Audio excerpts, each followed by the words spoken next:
هنقول دعاء بسيط كده. ربنا افتح بيننا وبين قومنا بالحق وانت خير الفاتحين. امين يا رب العالمين. خلاص ربنا افتح بيننا وبين قومنا بالحق وانت خير. اللهم امين. خلاص يا حبيبي. عايزين نعرف اللوحه دي فين؟ عادي يا بنت.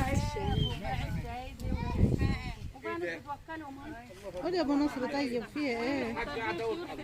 دي عاملاها في ايه؟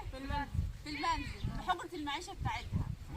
البط مع الوز مع الأطفال مع الست عنده ايه؟ سيد علي دويه تعبان. عنده ايه؟ عنده الانفلونزا اللي الباشمهندس عماد بيقول عليها. خلاص؟ هنا الست ذابحة. في الاوضه كله ده في الأوضة وحجرة المعيشة الدم نازل وهي اوعى يا رانيا، رانيا يا بنتي يا رانيا. ماشي؟ اوعى. انت صابع العشرة. اوعى يا عسل. هو بنت صغير ما انا بعمل مسحة. ماشي. هنا الفرخه عندها انفلونزا وهي ماسكاها. هنا ديك الطفل بيحبي غلط. هو اصلا عنده انفلونزا. خلاص يا حلوين. طب الاوضه ايه؟ الحجره دي جنب التاني ده في ايه؟ فراخ سلك فوق عايز السطور. ايه؟ سلك وفوق السطور. خلاص. ليه بقى مخرب؟ برافو عليكم. وايه تاني؟ والهواء والجو الشمس. ماشي وايه تاني؟ وايه تاني؟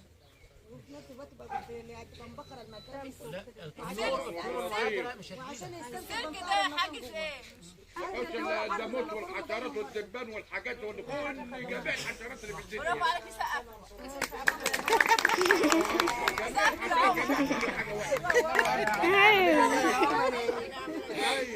السلك ده يا جماعه بيمنع الحشرات. بيمنع حاجات كتير. بيمنع الجرايم. خلاص. بيدخل هواء. بيدخلهم هواء. وبيمنع الطيور اللي هي مهاجره. يعني انت لو حطيت عايز تبص زي البداية اللي فاتح مروحة على وان الجو نظيف ونايم كده في السرير. لا بص يا حاج كمان لو ما فيش سلك هتلاقي الحمام والعصافير كلهم بيدخلوا ياكلوا ليه مع الطيور جوه. بيسمع الطيور وكله يجيب لهم امراض جماعيه. بيقلقوا الامراض. ممكن يكون عندهم جماعة المكروب في الحاجة في الطيور اللي جايه. برافو عليك. والله العظيم اليمن. هي الحريم هتقول كده مش اليمن. هو اللي بيربي ولا هو اللي بيربي ولا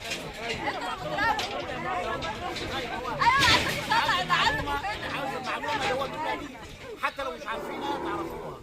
انا عايز المعلومه اللي هو بيقول عليها. العشه دي يا جماعه ما فيهاش الا فراخ بس.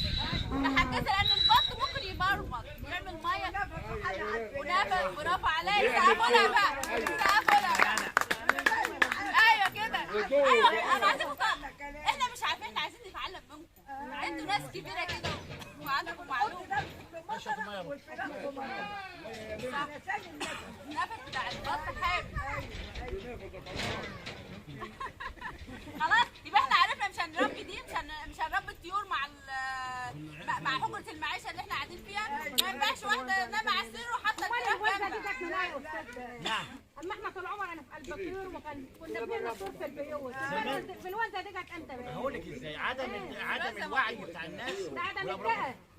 عدم التألف في قلب الناس. اللي جاي كده على البر والعصار. كنا زمان كانوا بيقولوا ساعة الهال يجي كنا نقول الهال جه مرة واحدة بس. زمان ايوه زمان كان العيل زمان كان العيل اوعى يا عسل. ليمونه كده وتعقوها واللبن الرايب. بره عنك بقى اول مره على الدكتور فلان. اول مرة نشوف الفلوان ده اول مرة نشوف القرف. خلاص يا حلوين. يبقى احنا التربية السليمة زي ما انتم ما بتقولوا كده. انتوا شاطرين كده وحلوين التربية السليمة يا جماعة ان احنا نحط العشة فوق السطوح.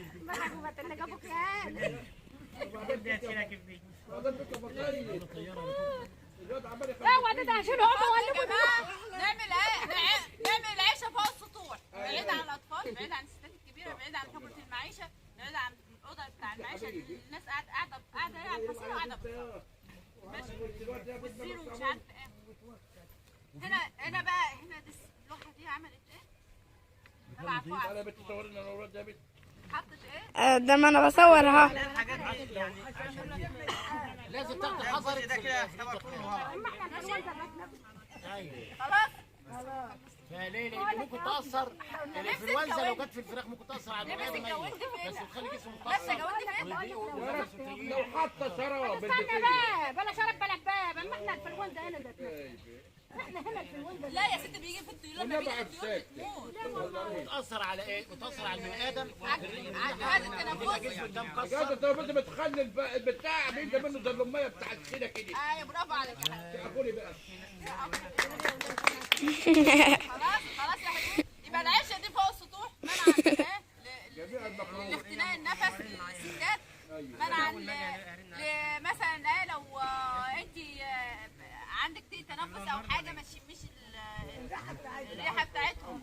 خلاص ما ينفعش ان احنا نربي حجره المعيشه، لازم تبقى فوق السطوح. فوق السطوح والعشه يكون فيها سلك منعا للطيور المهاجره عشان ما تجيش الطيور العصافير والحمام وياكلوا العلف اللي انت بتحطيه. هتطلع مثلا الريحه بتاعتهم وتدخلهم هواء يكون هاويه. اوعى يا بت. والعشه محبوكه اهيت، والست طالعه واخده الاكل وطالعه العلبه نظيفه اهيت منضفه لهم السلام عليكم. لابسه جواند بايدها، لابسه جواند او لابسه ما عندكش جواند تلبسي كيس بلاستيك خلاص وحط الاكل. دكتوره شاهي كانت عايزه تاخد وبعدين اسمعيني يا ست. وبعدين بقى ايه مخليه عبايه للسطوح، مخليها عبايه للسطوح ماشي، تقلعها ماشي، مخليها سكينه للذبح فوق، ولما تنزل تغسلها يا اما تخليها فوق السطوح. دي التربيه السليمه يا جماعه. ما ينفعش تبقى عندك فرخه عندها انفلونزا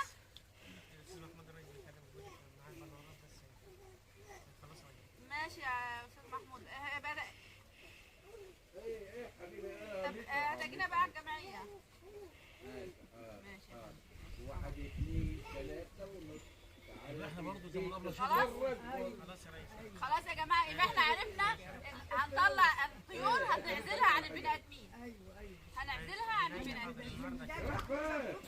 ايوه لا البني ادمين تبقى قاعده مثلا في الطول الارضي والطيور قاعده فوق السطح. عشان مش طبيعي على عشان الشمس.